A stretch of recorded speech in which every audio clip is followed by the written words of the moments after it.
તો ખ્યાતિ હોસ્પિટલ કાંડ મામલે વધુ એક સમાચાર સામે આવી રહ્યા છે, તેની પર પણ નજર કરી લઈશું।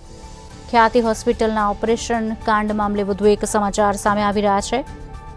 ઓપરેશન કાંડ બાદ દર્દી અને ડોક્ટર વચ્ચે તણાવ વધ્યો હોવાના સમાચાર। હોસ્પિટલને કાઉન્સિલમાં 7 દિવસમાં જવાબ આપવા માટે આદેશ આપવામાં આવ્યો છે। ડોક્ટર સામે કડક કાર્યવાહી હાથ ધરવામાં આવવી જોઈએ તેવું ઇન્ડિયન મેડિકલ એસોસિએશન જણાવી રહ્યું છે। કાઉન્સિલ સરકારને સહકાર આપવા તૈયાર છે। આપને જણાવી દઈએ, એક બાદ એક ઘટનાઓ સામે આવી રહી છે જે ખૂબ જ ગંભીર છે। પ્રધાનમંત્રી જન આરોગ્ય યોજના અંતર્ગત સમાજના દરેક વર્ગને લાભ થાય છે।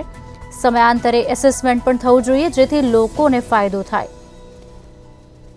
એન્જિયોપ્લાસ્ટી એ ઇમરજન્સી સર્જરી નથી, ઇન્ડિયન મેડિકલ એસોસિએશનના પ્રમુખનું કહેવું છે। દર્દીઓને સેકન્ડ ઓપિનિયન લેવા માટે આઈએમએનું સૂચન કરવામાં આવ્યું છે। ઘટના પછી એક વિશ્વાસનું જે દોરી જે હતી એ દર્દી અને ડૉક્ટર વચ્ચે એમાં થોડો તણાવ આવ્યો છે અને આ ખૂબ જ ખરાબ ઘટના પછી મેડિકલ કાઉન્સિલે પણ નોટિસ આપી છે અને 7 દિવસમાં એનો જવાબ આપવાની નોટિસ ફટકારવામાં આવી છે। અને ઇન્ડિયન મેડિકલ એસોસિએશન ગુજરાત વતી પણ આરોગ્ય મંત્રીશ્રીને પણ કાગળ લખવામાં આવ્યો છે કે આના માટે કડકમાં કડક અને ઝડપી જો આની ન્યાયિક તપાસ થશે અને કસૂરવાર સુધી પહોંચીને જો એને ખૂબ દંડાત્મક સજા કરવામાં આવશે તો એ મેડિકલ પ્રોફેશન માટે અને આમ જનતા માટે ખૂબ સારું છે।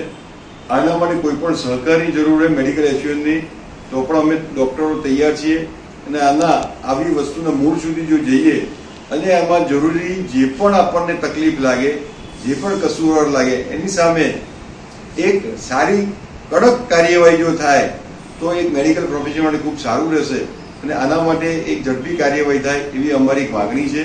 આના માટેનો અમે કાગળ આપણે માનનીય શ્રી ઋષિકેશભાઈને પણ લખ્યો છે, હેલ્થ સેક્રેટરીને પણ લખ્યો છે અને આની ઝડપી તપાસે એવી અમારી એક માગણી પણ રહેશે। શું થવું જોઈએ સાહેબ? શું જે યોજના અંતર્ગત કયા પ્રકારના પગલાં લેવા જોઈએ અથવા તો શું સિસ્ટમ હોવી જોઈએ જેથી કરીને આ પ્રકારની ઘટના? આ ખૂબ જ સુંદર ફ્લેગશિપ આપણી આ યોજના છે અને આ યોજના થકી ખૂબ સારા છેવાડાના માણસને પણ સારી સેવા આપણે આપી શકીએ છીએ અને આની વ્યવસ્થા ખૂબ સારી છે। પરંતુ જ્યારે પણ આવી ઘટનાઓ થાય છે, હમણાં 3-4 મહિના પહેલા આવી રાજકોટમાં ઘટના બની હતી અને એનામાં વિસંગતતા પણ જોવા મળી હતી। એના માટે પણ કાઉન્સિલે એક સસ્પેન્શન ઓર્ડર પણ એક ડૉક્ટરને આપ્યો હતો। અમારી માગણી એવી છે કે